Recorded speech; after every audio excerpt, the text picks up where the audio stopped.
Seattle's economy is strong because of our labor standards, not in spite of them. And our successes here provide a roadmap for the rest of the country.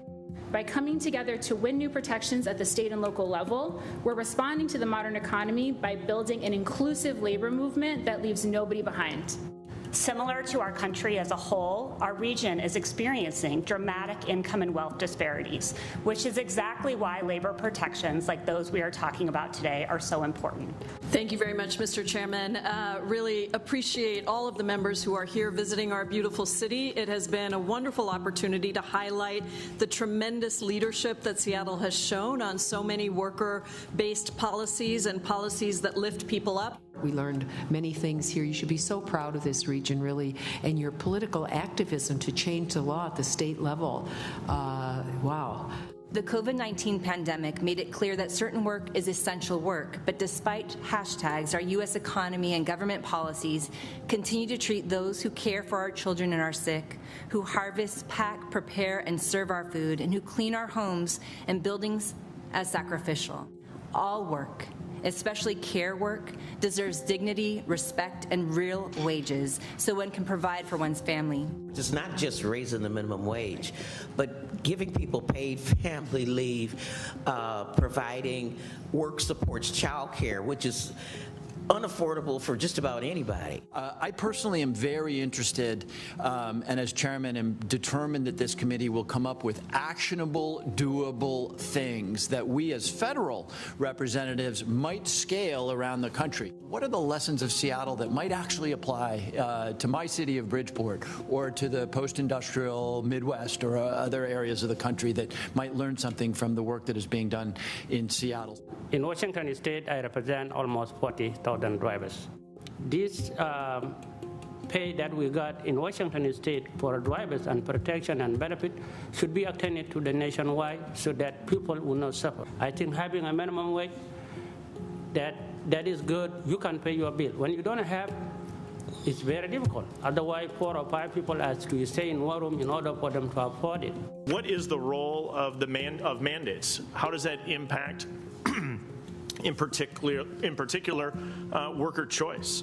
How do we allow workers to make the decision that best fits them? The Seattle City Council is also now acknowledging the high cost of mandatory wages. The council rescinded its $4 per hour mandated increase in wages for grocery workers. This comes after local grocery stores shut their doors, resulting in the layoff of 109 people. Mr. Myers, is it your testimony that the Kroger stores closed because of the hazard pay? Was that your testimony? What they said is that the hazard pay on top of the other pressures from COVID and other things like that was the factor. But I do think this is a very important point. Are you also aware that after that $2 hazard pay was implemented in May of 2020, that the company, Kroger, announced a $1 billion stock buyback in September of 2020? Were you aware of that? No, Okay.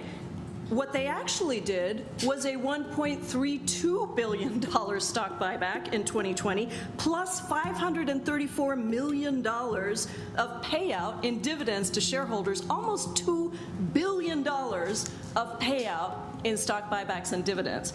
At the same time, they then argue that they can't afford increased hazard pay for workers who are on the front line providing us with the groceries that we needed during COVID. There was a Brookings report that said that large grocery and retail chains, including Kroger, found profits increased by $17.7 billion over the first 3 quarters of 2020. I really needed to challenge that because I find it incomprehensible that argument would be made at the same time that these grocery stores are putting all this money into stock buybacks. Policymakers must continue to act to address the core issues of economic security. Specifically, I want to urge the federal government to modernize federal labor standards, like updating the federal minimum wage and overtime standards, and removing exclusions so that all workers, including domestic and agricultural workers, are covered by these protections. Our safety net has unacceptable shortcomings. We need universal access to unemployment, paid leave, and robust health and safety protections. We need deeper investments in labor standards enforcement to make sure rights on paper are real in every corner of our state. No matter where we live, we all deserve fairly paid, dignified work. Seattle's workers have shown it can be done, and we are ready to continue leading the way.